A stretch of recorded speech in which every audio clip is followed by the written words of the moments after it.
महात्म्य किसको कहते हैं? तो कहा महत्वम एव माहात्म्यम, जो महत्व है, जो महिमा है, वही महात्म्य है। अब महिमा का श्रवण हम क्यों करें? भागवत क्यों श्रवण करें? इसका उल्लेख तो महिमा में है, महात्म्य में है, लेकिन भागवत की महात्म्य को हम क्यों श्रवण करें? तो इसके लिए कहा कि जब तक हमारे अंदर किसी के भी महिमा का ज्ञान नहीं होगा, तब तक हमारे हृदय में श्रद्धा निर्माण नहीं होगी। जब तक श्रद्धा निर्माण नहीं होगी, तब तक विश्वास दृढ़ नहीं होगा, और जब तक विश्वास दृढ़ नहीं होगा, तब तक भक्ति हमारे हृदय में प्रादुर्भाव नहीं होगी। और जब तक भक्ति प्रादुर्भाव न हो, तो हम सभी को पता है कि ज्ञान वैराग्य किसके पुत्र हैं? भक्ति माता के हैं। तो जब तक भक्ति हमारे हृदय में ना आए, तब तक ज्ञान वैराग्य दूर दूर तक नहीं आते। इसलिए प्रथम स्कंद में सूत जी महाराज कहते हैं कि वासुदेवे भगवती भक्ति योग प्रयोजितः जनयत्यासु वैराग्यम ज्ञानम च यत् अहेतुकम्। जब परमात्मा में भक्ति योग प्रयुक्त हो जाता है, तो उसके बाद आसु जनयति, शीघ्र ही पैदा हो जाते हैं। कौन? बोले ज्ञान और वैराग्य।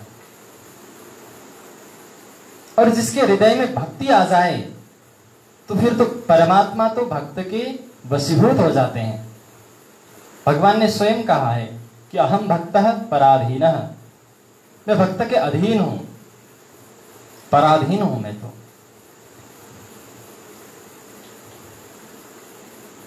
जब तक ज्ञान वैराग्य भक्ति न हो हमारे जीवन में, तब तक परमात्मा की प्राप्ति संभव नहीं है। और जब तक विश्वास दृढ़ न हो, तब तक भक्ति की प्रादुर्भावता संभव नहीं है। और जब तक श्रद्धा निर्माण नहीं हो हमारे हृदय में, तब तक विश्वास दृढ़ नहीं होगी।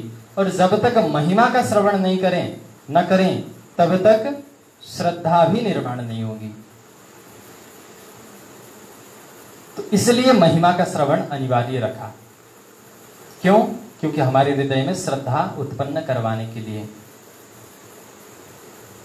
आज हम जो ताली पीट रहे हैं, भजन गा रहे हैं, नाच रहे हैं, परमात्मा के विषय में बोल रहे हैं, परमात्मा के विषय में सुन रहे हैं, लेकिन हमारे हृदय में श्रद्धा पक्की नहीं हुई है अभी तक।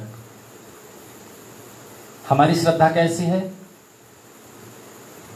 तो एक दृष्टांत से हम समझें कि एक शहर में चारों ओर हल्ला किया गया कि एक ऐसा अभ्यासशील व्यक्ति आएगा और सर्कस ऐसा दिखाएगा कि जो बीच में रास्ता है, उस रास्ता के इस ओर से एक बिल्डिंग से रस्सी खींचा जाएगा और दूसरी ओर दूसरी बिल्डिंग पर खींची जाएगी रस्सी, और उस रस्सी पर वह व्यक्ति चल करके आर पार होगा।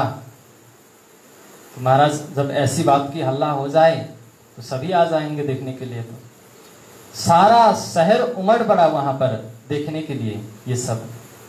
तो जो तारीख निश्चित किया गया था, तो उस तारीख में सभी पहुंचे। सब अब देखने लगे।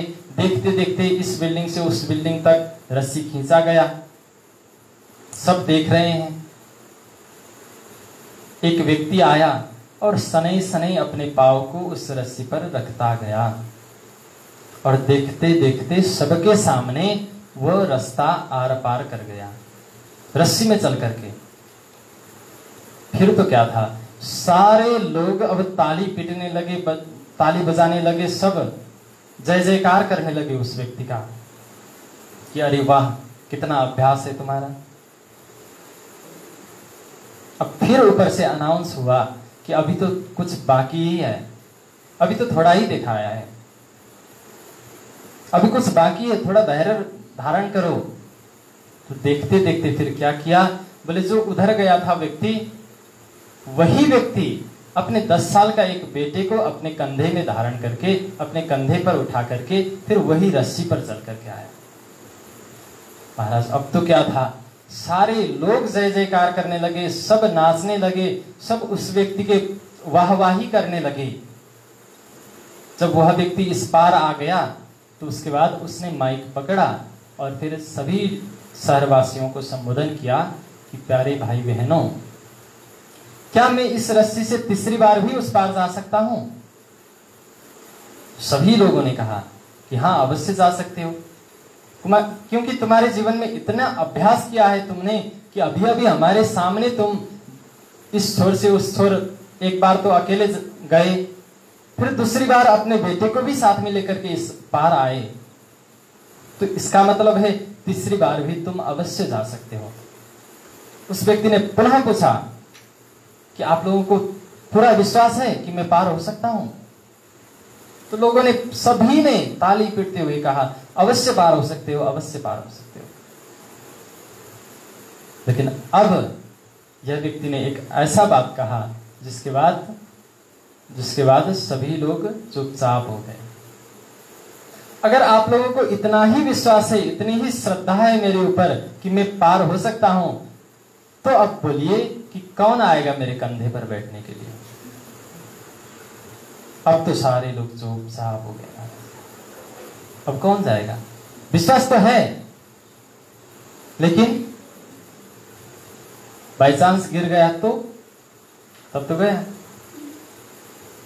सारे के सारे लोग चुपचाप हो गए। हाँ, हमारी भी स्थिति कुछ ऐसी ही है। परमात्मा के विषय में ताली तो पीट रहे हैं, परमात्मा के विषय में बोल तो रहे हैं, परमात्मा के विषय में सुन तो रहे हैं, लेकिन अगर परमात्मा बोले कि मेरे कंधे पर बैठोगे, तो हम धीरे से पाँव खिसका लेंगे पीछे की ओर, जाएंगे नहीं।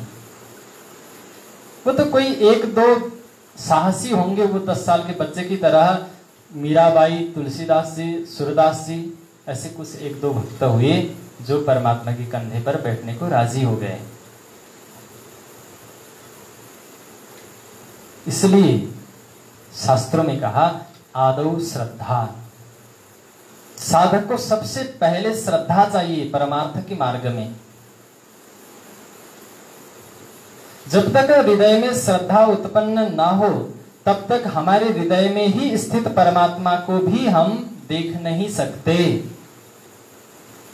मैं यह विश्वास करूं कि यहां मानस के भी कुशल चिंतक बैठे हैं, तो मानस के मंगलाचरण में ही बाबा तुलसीदास जी वहां कहते हैं कि भवानी शंकरो वंदे श्रद्धा विश्वास रूपिणो याभ्याम विना न पश्यन्ति सिद्धाः स्वान्तस्थमीश्वरम। बाबा तुलसीदास जी कहते हैं कि भवानी और शंकर की हम वंदना करते हैं। ठीक है, क्यों करते हो? तो बोले श्रद्धा विश्वास रूपिणो, ये दो श्रद्धा और विश्वास के स्वरूप हैं। क्यों? क्योंकि श्रद्धा और विश्वास के बिना क्या होगा? बोले याभ्याम, श्रद्धा विश्वासाभ्याम बिना न पश्यन्ति, नहीं देखते। कौन? सिद्धाः, सिद्ध लोग हो वे भी नहीं देखते। अपने अंतर आत्मा में स्थित परमात्मा को ही सिद्ध लोग भी नहीं देखते श्रद्धा और विश्वास के बिना। गीता में हमने अध्ययन किया है कि अर्जुन के मन में, अर्जुन के हृदय में, अर्जुन के अंदर सम, दम, उपरम, तितिक्षा, समाधान, ये सारे के सारे गुण निहित थे, परंतु श्रद्धा ये 9वां अध्याय तक बनी नहीं थी अर्जुन के हृदय में। अगर अर्जुन के हृदय में श्रद्धा होती, परमात्मा के लिए, श्री कृष्ण के लिए श्रद्धा होता, तो जो श्री कृष्ण करने जा रहे हैं उसके ऊपर पहले तो वो मैं नहीं करूंगा ऐसी धारणा रखता ही नहीं। अर्जुन ने सीधे पहले अध्याय में मना कर दिया कि नयोत्स्य, मैं युद्ध नहीं करूंगा गोविंद, मुझे राज्य भी नहीं चाहिए, विजय भी नहीं चाहिए, जो भी सुख भोग आदि हैं ये कुछ भी नहीं चाहिए। न कांक्ष्य विजयम कृष्ण न च राज्यम सुखानि च, इस प्रकार साफ साफ मना कर दिया पहले ही अध्याय में। क्यों? क्योंकि अर्जुन के हृदय में परमात्मा के लिए अभी श्रद्धा दृढ़ नहीं हुई थी। भगवान ने द्वितीय अध्याय में अर्जुन को डांटा, फटकारा, फिर द्वितीय अध्याय का पूरा उपदेश दिया, फिर भी अर्जुन तीसरे अध्याय में जाकर के कहता है कि भगवान, अगर आप कर्मयोग से संन्यास ही श्रेष्ठ मानते हो, ज्ञान योग को ही श्रेष्ठ मानते हो, तो फिर इस घोर कर्म में मुझे क्यों प्रवृत्त कर रहे हो? आपकी बातों से तो लग रहा है कि व्यामिश्रणेव वाक्येन बुद्धि मोहयसीव में, कि भगवान आप मेरी बुद्धि को मोहित करते हुए सा जान पड़ते हो। सीधा तो आक्षेप नहीं किया कि आप मेरी बुद्धि को मोहित ही कर रहे हो करके, लेकिन क्या बोला? बोले मोहित करते हुए सा जान पड़ते हो। फिर भगवान ने उपदेश देना प्रारंभ किया, तृतीय अध्याय का पूरा उपदेश दिया। फिर चतुर्थ अध्याय में जाकर के भगवान कहते हैं कि अर्जुन इमं विवस्वते योगम प्रोक्तवान, मैंने यह जो उपदेश मैं तुझे दे रहा हूं ना, ये मैंने पहले सूर्य को दिया था। जैसे ही भगवान ने इतना कहा, सो अर्जुन के हृदय में जो श्रद्धा थी वह शिथिल पड़ गई। तत्काल अर्जुन बोल पड़ा कि अपरम भवतो जन्म परम जन्म विवस्वता। अरे भगवान, सफेद झूठ क्यों बोलते हो? क्योंकि भवतः जन्म अपरम, आपका जन्म तो अभी अभी हुआ है। युधिष्ठिर भैया से कुछ छोटे हो आप, और आपका उम्र बराबर ही है लगभग। और परम जन्म विवस्वता, सूर्य का जन्म कब से है? कब से वो सूर्य ऊपर लटके हुए हैं, और आप अभी बोलते हो कि मैंने सूर्य को उपदेश दिया। भगवान ने फिर अर्जुन को उपदेश दिया कि दिव्यम, मेरा जो जन्म कर्म है, जन्म कर्म च मे दिव्यम, इस प्रकार उपदेश देना प्रारंभ किया। चतुर्थ अध्याय उपदेश दिया, पंचम अध्याय दिया। छठा अध्याय में जाकर के जब भगवान फिर कहते हैं कि मन को साम्य करके, मन को समन करके, मन को निग्रह करके फिर इस योग में स्थित हो सकते हैं हम। जब इस प्रकार भगवान ने कहा तो अर्जुन फिर कहता है कि भगवान आप जो ये बोल रहे हो ना, ये प्रवचन करने के लिए तो बहुत बढ़िया है। प्रवचन तो ये बढ़िया हो सकता है इसके विषय में, लेकिन मुझे नहीं लगता कि ये कोई प्रैक्टिकल संभव हो सकता है वैसा, क्योंकि अभी भी अर्जुन के हृदय में श्रद्धा पूर्ण नहीं हुआ है। इसलिए अर्जुन कहता है कि एतस्याहं न पश्यामि चंचलत्वात् स्थितिम स्थिराम। बोले एतस्य स्थितिम स्थिराम अहम न पश्यामि, इसका जो स्थिर स्थिति है ये तो मैं नहीं देखता। कुछ व्यवहारिक नहीं लगती आपकी बात। फिर भगवान ने उपदेश दिया, और नवा अध्याय में जाकर के अब तो स्वयं भगवान ही अर्जुन के लिए सर्टिफिकेट देते हैं कि इदं तुते गुह्यतमं प्रवक्ष्याम्यनसूयवे।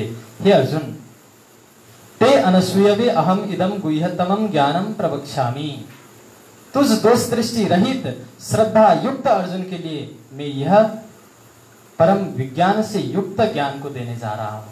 अब जाकर के भगवान अर्जुन के लिए खास गोपनीय राज विद्या का उपदेश करते हैं, क्योंकि जब तक हृदय में श्रद्धा निर्माण न हुई तब तक भगवान ने उस परम विद्या का उपदेश नहीं किया। इसलिए भगवान ने कहा कि श्रद्धावान लभते ज्ञानम तत्परः संयतेन्द्रियः। ज्ञान प्राप्ति करने के लिए 3 चीज होना जरूरी है हमारे पास।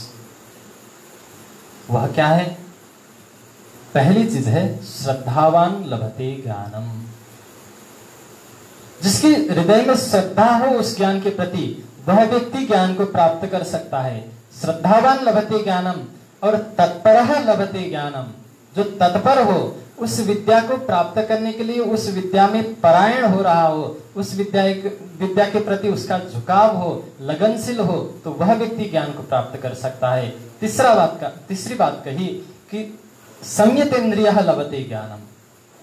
जो संयतेन्द्रिय है, अपनी इंद्रियों को संयमित किया हुआ है जिसने, ऐसे ही हर कोई विद्वान नहीं बनता, ऐसे ही ज्ञानी नहीं होता। महाराज इधर पढ़ रहे थे कुछ लोग, और फिर फेसबुक में मैसेज आ गया तो फिर मैसेज की ओर लग गए, फिर इधर भोजन की खुशबू आई तो फिर भोजन करने लग गए। तो इस प्रकार तो ज्ञान की हासिल नहीं होगी। भगवान ने कहा कि श्रद्धा हृदय में हो और तत्परता हो ज्ञान प्राप्ति के लिए, और इंद्रियों की संयमता हो अध्ययनशीलता में, तो जाकर के ज्ञान प्राप्ति होती है। इसलिए शास्त्रों में कहा आदौ श्रद्धा, सबसे पहले श्रद्धा हो।